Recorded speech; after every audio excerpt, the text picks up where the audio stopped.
Real నెంబర్స్లో ఇది third class. ఈ క్లాస్లో మనం ఇర్రేషనల్ నెంబర్స్ యొక్క ప్రూఫ్స్ గురించి నేర్చుకుందాం.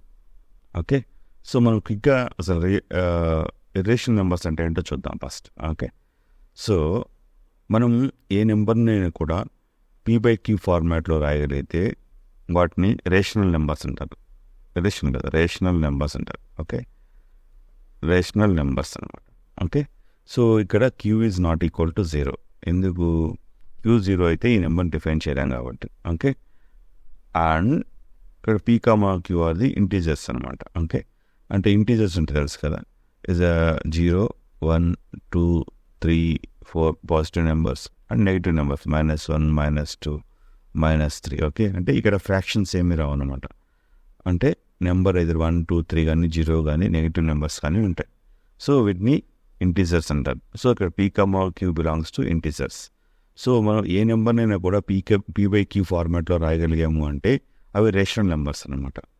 మనకు కొన్ని నెంబర్స్ని మనం ఈ విధంగా p/q ఫార్మాట్లో రాయలేము. ఓకే, చెప్తాను చూడండి మీకు. మనం ఒక రైట్ యాంగిల్ ట్రయాంగిల్ తీసుకున్నాం అనుకోండి.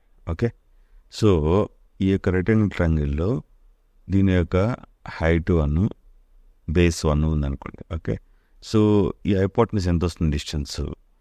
సో ఈ ట్రయాంగిల్ ఏబిసి అనుకుంటే, ఓకే, మనం పైథాగరస్ థియరం వాడి హైపోటెనస్ కనుక్కుంటాం కదా. ఓకే, సో అదేమవుతుంది? Hypotenuse AC² equal to sum of squares of the sum of the 2 other sides కదా. ఓకే, అది AB² ప్లస్ BC². ఓకే, అప్పుడు AC² ఎంత కనుక్కోవాలి మనం. ఓకే, సో AC² కనుక్కోవాలి. AB² అంటే 1² ప్లస్ 1² ఎంత అవుతుంది? 2 అవుతుంది. సో AC కావాలంటే ఏం చేస్తాం? బోత్ సైడ్ స్క్వేర్ రూట్ చేస్తే, ఓకే, AC² కాస్త AC అవుతుంది. రైట్ సైడ్ √2 వస్తుంది. ఓకే, సో ఇప్పుడు ఈ √2 అనేది ఎక్స్పాండ్ చేసాం అనుకోండి క్యాలిక్యులేటర్ యూజ్ చేసి. ఒకవేళ మీరు రూట్ కనుక్కోవడానికి ట్రై చేస్తారనుకోండి ఈ 2కి. ఓకే, సో మనం జస్ట్ క్యాలిక్యులేటర్ యూజ్ చేసి ఈ రూట్ కనుక్కోవడానికి చూద్దాం. ఓకే, ఎంత వస్తుంది? సో ఇప్పుడు నేను క్యాలిక్యులేటర్ ఓపెన్ చేశాను, 2 అని పెట్టాను, దానికి మనం స్క్వేర్ రూట్ కనుక్కున్నాను. ఎంత వచ్చింది? 1.41421356 అలా వస్తూనే ఉందన్నమాట. ఓకే, సో దీనికి ఎప్పుడు ఎండ్ కాదనమాట ఈ నెంబర్స్ని. వాటిని మనం రేషనల్ నెంబర్స్ అంటారు. ఓకే, సో ఇప్పుడు నేను ఇది రాయడం చూస్తే ఎట్లా రాయొచ్చు? 1.4142 ఎట్లా వస్తూ ఉంది కదా నెంబరు. ఓకే, సో ఏ నెంబర్స్ అయితే వాటి యొక్క డెసిమల్స్ ఎండ్ కావో, ఓకే, అండ్ రిపిటేషన్గా కూడా ఉండవు, ప్రతిసారి కొత్త నెంబర్ వస్తుంది అనమాట. ఏ నెంబర్ వస్తుందో నువ్వు గెస్ చేయలేవు. నెక్స్ట్ నెంబరు ఆ విధంగా వెళ్తూ ఉంటుందో అంటే కరెక్ట్గా డిఫైన్ చేయలేము నెంబర్ని, ఎండ్ని. వాటిని ఇర్రేషనల్ నెంబర్స్ అంటారు. ఓకే, సో ఏ నెంబర్నైనా కూడా మనం p/q ఫార్మాట్లో రాస్తే వాటిని రేషనల్ నెంబర్స్ అని, వాటిని p/q ఫార్మాట్లో రాయకపోతే వాటిని ఇర్రేషనల్ నెంబర్స్ అని అంటారు. ఓకే, సో ఎగ్జాంపుల్కి ఇర్రేషనల్ నెంబర్స్ ఈ విధంగా √2, √5. ఓకే, సో అలా చాలా √3 కూడా ఇర్రేషనల్ నెంబర్. ఓకే, అలా ఏవైతే రిపీట్ కాకుండా నాన్ రిపిటేటివ్గా కంటిన్యూస్గా వస్తూ ఉంటాయో వాటిని ఇర్రేషనల్ నెంబర్స్ అంటారు. ఓకే, ఇప్పుడు మనం √2 అనేది ఇర్రేషనల్ నెంబర్ అని చెప్తున్నాం కదా మనం. దీన్ని మనం ప్రూవ్ చేయాలి. ఓకే, ఎలా ప్రూవ్ చేస్తామో చూద్దాం. ఓకే, కాకపోతే ఇది ప్రూవ్ చేసే ముందు ఒక థియరం ఉంది, ఆ థియరంని స్టడీ చేద్దాం ఫస్ట్. ఫర్ ఎగ్జాంపుల్కి ఒక 84 నెంబర్ తీసుకున్నాం అనుకోండి. ఓకే, దీన్ని 2తో డివైడ్ చేద్దాం. ఓకే, ఫస్ట్ ప్రైమ్ నెంబర్ వచ్చి 1 తర్వాత 2 తీసుకుంటాం కదా. 2తో డివైడ్ చేస్తే 2 4s are 8, 2 2s are 4. Okay, మళ్ళీ 2 తోటి డివైడ్ అవుతుంది కాబట్టి మళ్ళీ 2తో డివైడ్ చేద్దాం. Okay, 2 2s are 4, 2 1s are 2. Okay, so 21. Again ఇది ఎంతో పోతుంది? 3తో పోతుంది. Okay, 3 7s are 21. ఇంకా 7 ఎంతో పోదు. ఓకే, సో మనం అలాంటప్పుడు 84 నెంబర్ని ఎలా రాసుకోవచ్చు? 2 × 2 × 3 × 7గా రాసుకోవచ్చు. ఓకే, సో ఇప్పుడు ఇవన్నీ మల్టిప్లై చేస్తే మనకి 84 నెంబర్ వస్తుంది. ఇవన్నీ ప్రైమ్ నెంబర్స్ అనమాట. ప్రైమ్ నెంబర్స్ అంటే తెలుసు కదా, అవి 1 మాత్రం డివిజువల్గా ఉంటాయి. ప్రైమ్ నెంబర్స్ అంటే 1 2 3 5 7 అండ్ 11 13 ఇవన్నీ ప్రైమ్ నెంబర్స్ అనమాట. అంటే వీటికి ఫ్యాక్టర్స్ ఒకటి తప్ప ఆ నెంబర్ తప్ప ఇంకేవి డివిజిబుల్గా ఉండవు అనమాట ఈ నెంబర్స్కి. వాటిని ప్రైమ్ నెంబర్స్ అంటారు. సో మనం first fundamental of arithmetic theorem నేర్చుకున్నాం. దాంట్లో ఏ నెంబర్నైనా కూడా మనం మల్టిప్లై ఆఫ్ ది ప్రైమ్ నెంబర్స్గా రాసుకోవచ్చు నేర్చుకున్నాం. సో ఇప్పుడు 84ని నేను ప్రోడక్ట్ ఆఫ్ ది ప్రైమ్ నెంబర్స్గా రాశాను. ఓకే, సో ఇన్ జనరల్గా రాస్తాను. ఓకే, నేను ఇక్కడ ఏం చెప్తున్నాడు స్టేట్మెంట్, పి అనేది ఒక prime number. Okay, so P prime number అనమాట. ఓకే, అదేం చేస్తుందంటే ఒక ఏ స్క్వేర్ అనేటటువంటి నెంబర్ని డివైడ్ చేస్తుంది. డివైడ్ చేయడం అంటే ఏంటంటే రిమైండర్ 0 వస్తే దాన్ని డివైడ్ చేస్తుంది అంటాను. ఫర్ ఎగ్జాంపుల్ 84ని 2 డివైడ్ చేస్తుంది, 2 డివైడ్ చేస్తుంది, 3 డివైడ్ చేస్తుంది, 7 డివైడ్ చేస్తుంది. సో చేస్తే మనకి ఇంకో ఇంటీజరే వస్తుంది అనమాట. అంటే ఫ్రాక్షన్స్ రావు, వాటిని కంప్లీట్గా డివిజన్ చేస్తుంది అని అంటారు వాటి. ఓకే, అలానే ఇప్పుడు 84ని 2 డివైడ్ చేస్తుంది, 2 డివైడ్ చేస్తుంది, 3 డివైడ్ చేస్తుంది, 7 డివైడ్ చేస్తుంది. అలానే ఒక ప్రైమ్ ఇప్పుడు ఏ స్క్వేర్ని ఒక ప్రైమ్ నెంబర్ పి అనేది డివైడ్ చేస్తుంది క్లియర్గా అని ఇచ్చాడు. డివైడ్ చేస్తే మనం ఏమైనా ప్రూవ్ చేయాలి అంటే ఇది డివైడ్ చేస్తుంది, మనం ఏం చేయాలంటే అదే పి నెంబరు ఏని కూడా డివైడ్ చేస్తుంది అనేది ప్రూవ్ చేయాలి. ఓకే, సరే ఇప్పుడు చూద్దాం. ఫర్ ఎగ్జాంపుల్కి ఏ నెంబర్ ఇస్తాను అనుకోండి. ఓకే, నేనేం చెప్పాను, దీని ప్రోడక్ట్ ఆఫ్ ది ప్రైమ్ నెంబర్స్గా రాసుకోవచ్చు చెప్పాను కదా. సో వీటికి కొన్ని ప్రైమ్ నెంబర్స్ మనం అనుకుందాం, మనకు తెలియదు కదా ఏమేమి ఉంటాయో. సో వీటి product of P1 into okay P1 into P2 into P3 into P4 ఎన్ని ఉంటాయో తెలియదు కాబట్టి మనం prime numbers so on Pn అంటే ఏదో ఒక ర్యాండమ్ నెంబర్ వరకు మల్టిప్లై చేస్తాం అనుకుందాం. ఓకే, ఇవన్నీ మల్టిప్లై చేస్తే మనకి ఏ నెంబర్ అనేది వస్తుంది అనుకుందాం. ఓకే, సో ఇవన్నీ ప్రైమ్ నెంబర్స్ అటువన్నీ ప్రోడక్ట్ చేస్తే మనకి ఏ అనే నెంబర్ వస్తుంది అనుకున్నాం ఇక్కడ చేసిన ఎగ్జాంపుల్ లాగా. ఓకే, ఇప్పుడు మనం ఏ స్క్వేర్ చేద్దాం. ఓకే, ఏ స్క్వేర్ చేద్దాం. ఓకే, ఏ స్క్వేర్ చేస్తే ఏమవుతుంది, దీన్ని 2 సార్లు మల్టిప్లై చేయాలి అంతే కదా. ఓకే, సో మనం బ్రాకెట్ పెట్టుకొని ఫస్ట్ ఏం చేస్తాం, P1 P2 P3 so on Pn చేసి దీన్ని మళ్ళీ ఇంకొకసారి వేసి మల్టిప్లై చేయాలి. ఏ స్క్వేర్ అంటే అదే కదా అర్థం, 2 సార్లు మల్టిప్లై చేయాలి ఏని. సో దీన్ని ఇంకొకసారి మల్టిప్లై చేయాలి. P1 P2 P3 so on Pn. Okay, okay, so 2 సార్లు మల్టిప్లై చేస్తే మనకేమొస్తుంది, okay okay P1 square into అట్లానే P2 square into P3 square okay so on into Pn square. Okay, multiply చేస్తే వస్తుంది.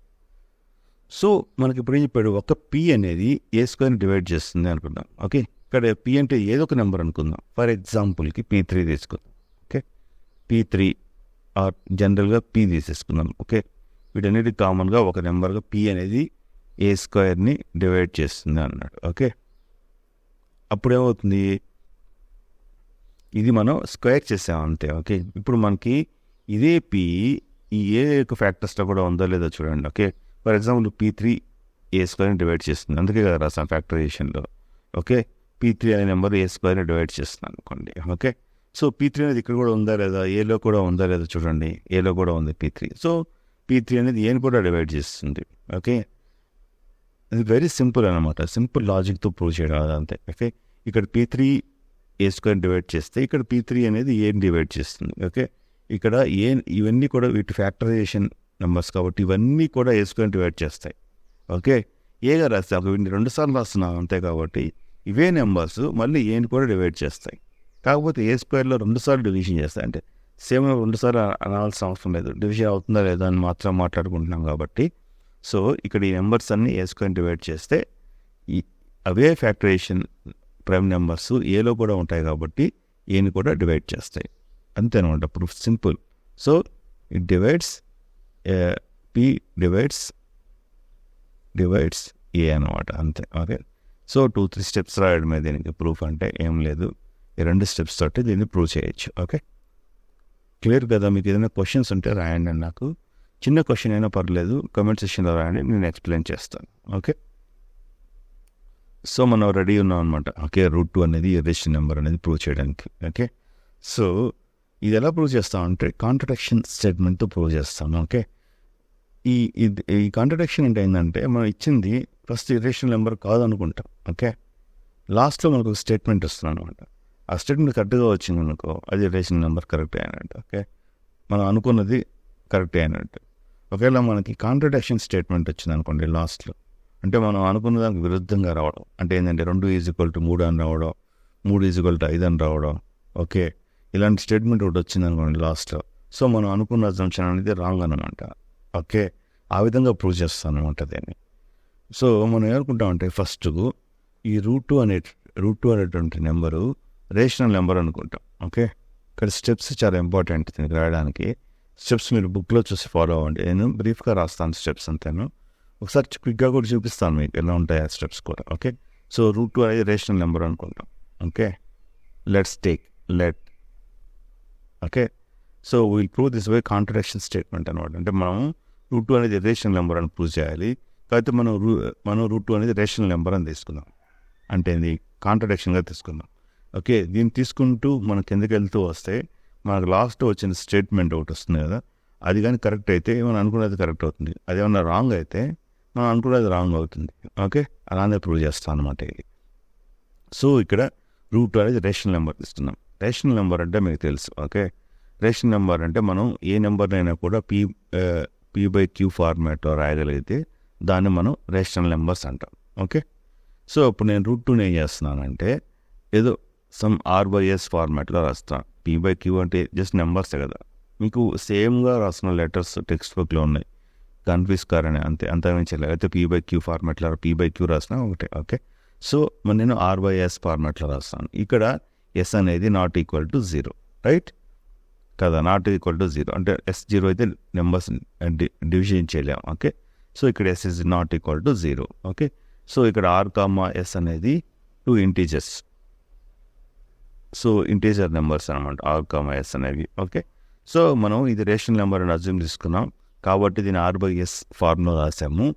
ఓకే, ఇప్పుడు మనం ఏదైనా p/q రాస్తే కొన్ని టర్మ్స్ కొన్నిసార్లు క్యాన్సిల్ అయిపోతాయి. ఫర్ ఎగ్జాంపుల్కి మీకు 10/4 అని రాశాను. ఓకే, సో అది p/q ఫార్మాటే కాబట్టి దీన్ని క్యాన్సిలేషన్ చేసుకుంటూ పోతే 2 టర్మ్స్ని క్యాన్సిల్ కాకుండా మిగిలిపోతాయి చూడండి టర్మ్స్, వాటిని కో-ప్రైమ్ నెంబర్స్ అంటారు. ఫర్ ఎగ్జాంపుల్కి 10/4 రాశాను, సో ఇక్కడ 2తో క్యాన్సిల్ అవుతుంది కదా A. Okay, 2 2s are 2, 2 5s are 2. Okay, so దీన్ని 5/2గా కూడా రాసుకోవచ్చు కదా. ఓకే, 5/2గా రాసుకోవచ్చా లేదా. ఓకే, సో 5/2 అనేది కో-ప్రైమ్ నెంబర్స్ అంటారనమాట. 10/4 అనేది కో-ప్రైమ్స్ అంటారు, ఎందుకంటే ఇంకా వాటికి కొన్ని కామన్ అయినటువంటి ఫ్యాక్టర్స్ ఉన్నాయి రెండింటికి. ఓకే, అందువల్ల వాటిని అంటారు కో-ప్రైమ్స్. అంటే ఏంటంటే ఆ రెండింటికి కామన్గా ఏ ఫ్యాక్టర్ ఉండదు అనమాట. ఓకే, సో మీకు క్లియర్గా 20/10 రాస్తాను అనుకో, ఈ రెండింటికి కామన్గా ఉంది టర్మ్ ఉంది. ఫర్ ఎగ్జాంపుల్ 10 ఉంది టర్మ్. ఓకే, ఇక్కడ 0 0 క్యాన్సిల్ అయిపోయి 2/1 అవుతుంది. ఓకే, సో ఇక్కడ 20/10 అనేది ఓకే p/q ఫార్మాట్ అంటారు. కాకపోతే ఇది కో-ప్రైమ్ కాదు. 2/1 అని రాస్తాం అనుకోండి, అది కో-ప్రైమ్ నెంబర్స్ అనమాట. అంటే 2కి 1కి ఇంకా ఎటువంటి ఫ్యాక్టర్స్ ఉండవు. ఓకే, ఫర్ ఎగ్జాంపుల్కి మీకు ఇంకో నెంబర్ వస్తాను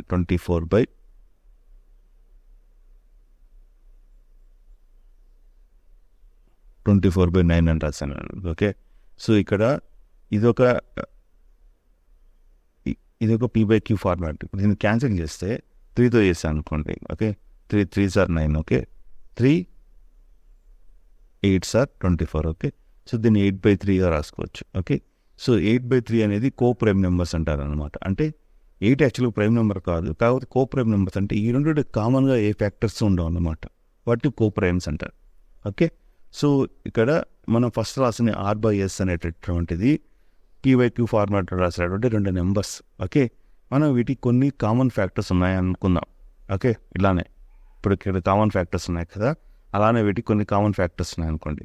ఆ కామన్ ఫ్యాక్టర్స్ మొత్తం క్యాన్సిల్ చేసేసిన తర్వాత ఓకే, ఈ రూట్ 2 అనేటువంటి టర్మ్ని a/b కో-ప్రైమ్లో రాసుకున్నాం అనుకుందాం. ఓకే, ఇక్కడ a, b అది కో-ప్రైమ్ నెంబర్స్ అనమాట. ఓకే, కో-ప్రైమ్ అంటే ఎంతో చూసాం కదా. కో-ప్రైమ్ అంటే వీటి రెండింటికి కామన్ ఫ్యాక్టర్స్ ఏమీ ఉండవు అనమాట. అంటే ఈ r/s కామన్ ఫ్యాక్టర్స్ క్యాన్సిల్ చేసి మిగిలినటువంటి టర్మ్స్ని a/bగా రాసుకున్నాం. ఓకే, ఇక్కడ ఏ కమా బి అనేది కో ప్రైమ్ నెంబర్స్ అనమాట. ఓకే, క్లియర్ కదా ఇంతవరకు మీకు? సో √2 అనేది రేషనల్ నెంబర్ అనుకున్నాం. రేషనల్ నెంబర్ కాబట్టి పీ/క్యూ ఫార్మాట్లో రాసాం. దాంట్లో ఉన్న కామన్ ఫ్యాక్టర్స్ క్యాన్సిల్ చేసి కో ప్రైమ్లో రాసాం, A/B కో ప్రైమ్లో రాసాం. ఓకే, సో ఇప్పుడు దీన్ని రీఅరేంజ్ చేస్తే ఏమవుతుంది, బోత్ సైడ్ మనం బీతో మల్టిప్లై చేస్తాం అనుకోండి, ఆర్ బీని ఇటువైపు పంపించినా ఒకటే. ఓకే, సో బీతో మల్టిప్లై చేస్తే లెఫ్ట్ సైడ్ ఏమవుతున్నాయి, B × √2 = A/B × B. Both side multiply చేసినా, బోత్ సైడ్ యాడ్ చేసినా, బోత్ సైడ్ సబ్ట్రాక్ట్ చేసినా ఈక్వేషన్ ఎటువంటి విధంగా చేంజ్ కాదనమాట. ఓకే, మనం బోత్ సైడ్ చేస్తే అలానే. సో బోత్ సైడ్ బీతో మల్టిప్లై చేస్తే ఇక్కడ బీ క్యాన్సిల్ అవుతుంది. ఓకే, సో B √2 = A అని వచ్చింది. ఓకే, క్లియర్ కదా? ఓకే, సో నేను ఇప్పుడు ఏం చేస్తున్నానంటే దీన్ని బోత్ సైడ్ స్క్వేర్ చేస్తున్నాను. ఈ యొక్క నెంబర్ని మనం రెండు సైడ్లు స్క్వేర్ చేస్తాను. అప్పుడు ఏమవుతుంది, బీని స్క్వేర్ చేస్తే B² అని వస్తుంది. √2 స్క్వేర్ చేస్తే 2 వస్తుంది. ఆ 2ని ముందు రాస్తున్నాను జస్ట్. ఓకే, = A స్క్వేర్ చేస్తే A² వస్తుంది. ఓకే, మనం ఒక మాట చెప్పాం. ఓకే, A, B అనేది numbers 2 co prime numbers and also it's integer numbers. Okay, 2 integer numbers కదా. సో A, B అనేది డివిజనల్ కావు, ఎందుకంటే వాటి కామన్ ఫ్యాక్టర్స్ లేవు. ఓకే, కాకపోతే మనకు ఒక ఇంటీజర్ నెంబర్ రావాలి అంటే B² కానీ A² కానీ ఒక ఇంటీజర్ నెంబర్ కావాలంటే ఇప్పుడు ఈ రెండు అటుపక్క పంపించాం అనుకోండి. చూడండి, వెరీ క్లియర్గా అర్థమవుతుంది. ఇక్కడ ఈ రెండు ఇటుపక్క పంపించాను అనుకోండి. ఓకే, B² = ఏమవుతుంది, A²/2 అవుతుంది కదా. ఓకే, ఇక్కడ ఇప్పుడు మనం బీ ఇప్పుడు బీ డివిజనల్ అయింది అనుకో పర్వాలేదు. ఏకి బీకి కామన్ ఫ్యాక్టర్స్ లేవు, అవి డివిజనల్ కావనుకుందాం. దీని అర్థమైంది, బి మనం ఒక ఇంటీజర్ రావాలి అంటే ఈ రెండు అనేది A²ని ఖచ్చితంగా డివిజనల్ చేయాలి. డివిజన్ చేస్తేనే మనకి బి అనేది ఒక ఇంటీజర్ నెంబర్ వస్తుంది, దాని స్క్వేర్ కూడా ఒక ఇంటీజర్గా ఉంటుంది. ఓకే, సో అది డివిజన్ కాకపోతే ఇది ఇంటీజరే కాదు. ఓకే, అప్పుడు మనకి ఫుల్ కాంట్రాడిక్షన్ అవుతుంది. సో ఈ స్టేట్మెంట్ మనకి ఏమవుతుంది క్లియర్గా, A² అనేటువంటిది 2 తోటే డివిజిబుల్ అవుతుంది అని క్లియర్గా అర్థం అవుతుంది. Okay, divisible. మనం ఇంతకుముందు నేర్చుకున్నాం, ఒక నెంబరు A² టర్మ్ ఒక ప్రైమ్ నెంబర్తో డివిజిబుల్ అయితే ఓకే అది ఏతో కూడా డివిజిబుల్ అవుతుంది అని నేర్చుకున్నాం. Okay, so A is divisible by 2 అనమాట. అంటే A² డివిజిబుల్ అయితే A కూడా 2 తోటి డివిజిబుల్ అవుతుంది అనేది ఉంది. ఓకే, సో ఇది ఒక స్టేట్మెంట్ అడుగుతున్నాం. ఫస్ట్ స్టేట్మెంట్ అంటే A అనేది 2 తోటి డివిజిబుల్ అవుతుంది. ఓకే, సో మనకి B² A²/2 అని వచ్చింది స్టేట్మెంట్. ఓకే, అంటే ఇక్కడ ఏంటంటే క్లియర్గా A² అనేటువంటిది 2 తో డివిజిబుల్ అవుతుంది. సో A అనేటువంటిది 2 తో డివిజిబుల్ అవుతుంది అనేది మనం తెలుసుకున్నాం. ఓకే, ఇది స్టేట్మెంట్ నెంబర్ 1 అనుకోండి. ఓకే, ఈవెన్ నెంబర్ సంబంధించి కాదు, A అనేది 2 తో డివిజిబుల్ అవుతుంది కాబట్టి మనం 2 × సంథింగ్ అని రాసుకోవచ్చు. ఓకే, సో నేను అలా ఏం చేస్తాను అంటే A నెంబర్ అనేది 2 తో డివిజిబుల్ అవుతుంది కాబట్టి 2Cగా రాస్తున్నాను అనమాట. అంటే 2 × సంథింగ్ అనమాట, ఎందుకంటే 2 తో డివిజిబుల్ అవుతుంది కదా. సో A = 2C అని రాసుకోవచ్చు. C అనేది అనదర్ ఇంటీజర్ అనమాట. ఓకే, సో ఇక్కడ నేను పైన ఈక్వేషన్లో ఈ 2C అనేది సబ్స్టిట్యూట్ చేస్తాను.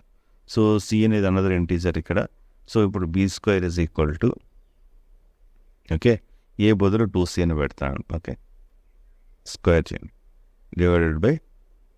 ఓకే, సో అదేమవుతుంది, B² = 4C²/2. ఓకే, ఇంకా సింప్లిఫై చేస్తే B² = 2C² వచ్చింది. ఓకే, సో మీకు ఇక్కడ ఏం చెప్పాను నేను, ఏ నెంబర్ అయినా కూడా మనం 2 × సంథింగ్ అని రాస్తాం అనుకో, that is divisible by 2. A number అయినా కూడా మనము 3 × some Q అని రాస్తాం అనుకో, ఆ నెంబర్ డివిజిబుల్ బై 3, ఎందుకంటే ఆల్రెడీ ఇక్కడ 3 ఉంది కాబట్టి డివిజిబుల్ అయిపోతుంది. ఓకే, సో 5Q అని రాసాం అనుకోండి, 5 వచ్చి ఆ నెంబర్ ఖచ్చితంగా 5తో డివిజిబుల్ అవుతుంది. ఆల్రెడీ 5 అనేది ఫ్యాక్టర్గా ఉంది కదా, సో డైరెక్ట్గా డివిజిబుల్ అయిపోతుంది అనమాట. ఇప్పుడు ఈ నెంబర్ చూసాం అనుకోండి, నెంబర్ ఎట్లా ఉంది, B² నెంబరు 2 × C² అని ఉంది. అంటే ఈ B² టర్మ్ 2తో డివిజిబుల్ అవుతుంది, C²తో డివిజిబుల్ అవుతుంది క్లియర్గా. ఓకే, సో ఎందుకంటే B అనేది ఒక ఇంటీజర్ కాబట్టి. ఓకే, ఇక్కడ క్లియర్గా తెలుస్తుంది మనకి B² అనే టర్ము 2తో డివిజిబుల్ అవుతుంది. ఓకే, మన థీరం ప్రకారం మనం ఒక థీరం ప్రూవ్ చేసాం కదా. సో B² 2తో డివిజిబుల్ అయితే B కూడా 2తో డివిజిబుల్ అవుతుంది. ఓకే, సో ఇది స్టేట్మెంట్ నెంబర్ 2 అనుకుందాం. ఓకే, ఇప్పుడు మనం ఫస్ట్ స్టేట్మెంట్ సెకండ్ స్టేట్మెంట్ చూసాం అనుకోండి. ఫస్ట్ స్టేట్మెంట్లో ఏమొచ్చింది, ఏ అనే నెంబరు 2తో డివిజిబుల్ అవుతుంది అని వచ్చింది. రెండో స్టేట్మెంట్ ఎట్లా వచ్చింది, బి అనే నెంబరు 2తో డివిజిబుల్ వస్తుంది. మనము ఎలా రాస్తున్నాం, √2ని ఏ బై బి కోప్రైమ్గా రాసుకున్నాం. అంటే ఏకి బికి కామన్ ఫ్యాక్టర్స్ లేవు అని అనుకున్నాం. కాబట్టి మనకు ఎలా వచ్చింది, ఏ వచ్చి 2తో డివిజిబుల్ అవుతుంది కాబట్టి ఏ సమ్ అదర్ ఇంటీజర్గా 2 into some other integer some k1గా రాసుకోవచ్చు. బీని కూడా మనం 2 వచ్చి డివిజిబుల్ కాబట్టి 2 ఇంటూ అనదర్ k2గా రాసుకోవచ్చు అని వచ్చింది. అంటే ఏంది, 2 క్యాన్సిల్ అయిపోతుంది మళ్ళీ ఇక్కడ. ఓకే, సో మనం ఏ బై బి అనేది దానికి కామన్ ఫ్యాక్టర్స్ లేవు అని అనుకున్నాం. కానీ కామన్ ఫ్యాక్టర్స్ 2 అనేది ఉంది ఇక్కడ రెండిటికి. ఓకే, మనకి మనం అనుకున్నటువంటి దానికి ఒక కాంట్రడిక్షన్గా స్టేట్మెంట్ వచ్చింది. ఓకే, మనం అనుకున్నది ఒకటి వచ్చింది ఒకటి. అంటే దీని అర్థం ఏంటంటే మనం అనుకునేటువంటి అజంప్షన్ రాంగ్ అని దాని అర్థం. ఓకే, మనం ఏ అజంప్షన్ అనుకున్నాం, √2 అనేది రేషనల్ నెంబర్ అనుకున్నాం.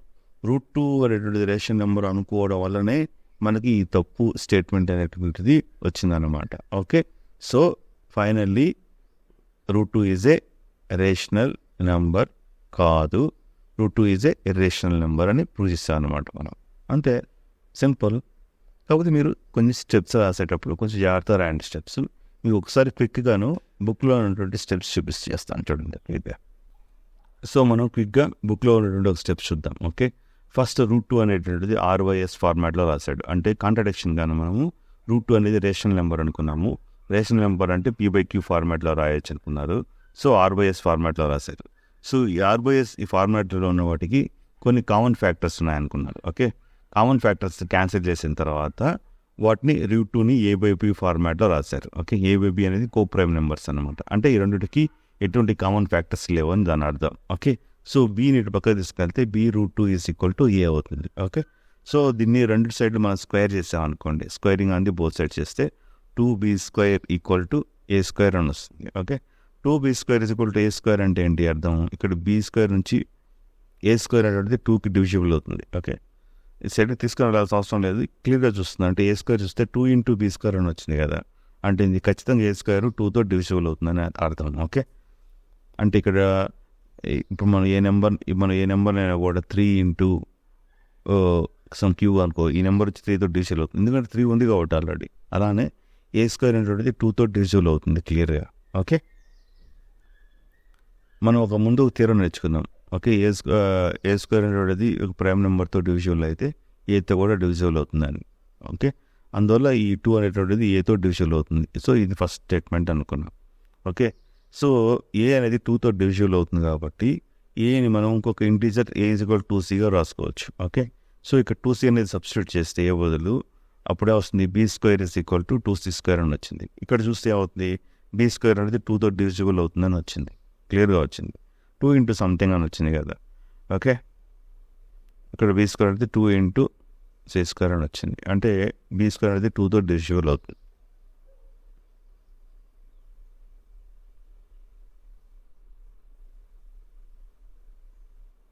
సో మనకి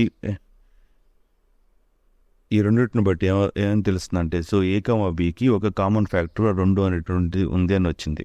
మనం ఏమనుకున్నాము, a,bకి కామన్ ఫ్యాక్టర్స్ ఏమీ లేవు, అదర్ దాన్ ది 1 కాకుండా ఇంకేమీ లేవు అని అనుకున్నాం. ఓకే, కాకపోతే మనకి ఒక 2 కామన్ ఫ్యాక్టర్ ఉందని వచ్చింది. అంటే ఎందుకు వచ్చిందంటే ఇది కాంట్రడిక్షన్ అనమాట. ఇది కాంట్రడిక్షన్ యాజ్ అరైజ్డ్. ఈ కాంట్రడిక్షన్ ఎందుకు అరైజ్ అయిందంటే మనం రాంగ్ అజంప్షన్ తీసుకున్నాం కాబట్టి, √2 అనేది రేషనల్గా తీసుకున్నాం కాబట్టి. So √2 is a irrational number. Okay, okay, so ఇప్పుడు మనం √2 అనేటువంటిది ఇర్రేషనల్ నెంబర్ అని ప్రూవ్ చేస్తాం. అలానే సిమిలర్గా ఇప్పుడు మనం √3 అనేది ఇర్రేషనల్ నెంబర్ ప్రూవ్ చేయొచ్చు, √5 అనేది ఇర్రేషనల్ నెంబర్ ప్రూవ్ చేయొచ్చు. ఓకే, సో ఇవన్నీ మీరు ఎక్సర్సైజ్గా చేయండి. మీకు ఏదైనా క్వశ్చన్స్ ఉంటే నాకు కమెంట్ సెక్షన్లో రాయండి. ఓకే, సో మనం ఇప్పుడు ఇంకోటి చెప్తాను. సో 2 ఇర్రేషనల్ నెంబర్స్ అడిషన్ చేసాం అనుకోండి. ఫర్ ఎగ్జాంపుల్ √2 + √3 చేసాం అనుకోండి. సో ఇది 2 ఇర్రేషనల్ నెంబర్స్ని అడిషన్ చేస్తున్నాం. ఓకే, 2 ఇర్రేషనల్ నెంబర్స్ అడిషన్ చేస్తే మనకు వచ్చేది కూడా ఇర్రేషనల్ నెంబర్. ఓకే, ఎందుకంటే ఈ యొక్క డెసిమల్స్ ఎప్పటికీ ఎండ్ కావు కాబట్టి వచ్చేది కూడా ఇర్రేషనల్ నెంబర్ అవుతుంది. సో ఒక √2 + 5 అనుకో. సో ఇది ఇర్రేషనల్ నెంబరు, ఇది రేషనల్ నెంబర్ కదా 5 అనేది, అంటే 5/1 అని రాసుకోవచ్చు కదా. P/Q ఫార్మాట్ అంటే 5/1 అన్నమాట. సో ఇది రేషనల్ నెంబర్ కదా. ఒక రేషనల్ నెంబర్ని యాడ్ చేస్తే వచ్చేది కూడా ఇర్రేషనల్ నెంబర్. ఎందుకంటే ఇది ఇర్రేషనల్ డెసిమల్స్ ఉంటాయి కదా, అవి కంటిన్యూస్గా దీనికి కూడా యాడ్ అయిపోతాయి కాబట్టి వచ్చేది కూడా ఇర్రేషనల్ నెంబరే అవుతుంది. ఓకే, సో మనం ఒక రేషనల్ నెంబర్ని ఇర్రేషనల్ నెంబర్ని డివైడ్ చేసిన ఒక రేషనల్ నెంబర్ ఇప్పుడు 5/√2 అనుకో. 5/√2ని 5√2గా రాసుకోవచ్చు. ఓకే, సో ఒక మల్టిప్లై చేసిన ఇర్రేషనల్ నెంబర్తో వచ్చేది ఇర్రేషనల్ నెంబర్స్. ఓకే, ఇర్రేషనల్ నెంబర్తో ఎటువంటి సంబంధం పెట్టుకున్నా కూడాను వచ్చేది ఇర్రేషనల్ నెంబర్ ల్యాస్. ఓకే, అయితే ఒక ఇర్రేషనల్ నెంబర్ మల్టిప్లై చేస్తే మొత్తము రేషనల్ నెంబర్ వస్తుంది కొన్నిసార్లు. సేమ్ నెంబర్ ఫర్ ఎగ్జాంపుల్గా √2 వేసాను అనుకోండి, 2 ఇర్రేషనల్ నెంబర్ని మల్టిప్లై చేస్తున్నాం. ఓకే, సో ఇక్కడ 2 వస్తుంది రేషనల్ నెంబర్. సో అది only one option when we have the same number. Okay, again √2 వేస్తే it won't come as a rational number again. Okay, ఇంకా ఇంకొక ప్రాబ్లం చేద్దాం. ఓకే, ఫర్ ఎగ్జాంపుల్ 5 - అనేది మీకు ఎగ్జామ్లో ఇర్రేషనల్ నెంబర్గా ప్రూవ్ చేయమన్నారు అనుకోండి. Okay, simple.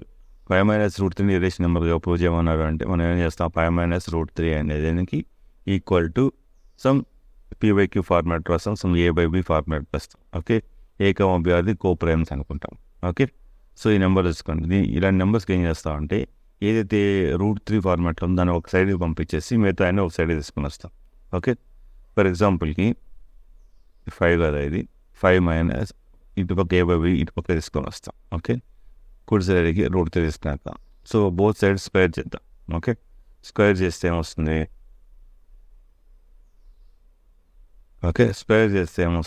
Okay so a²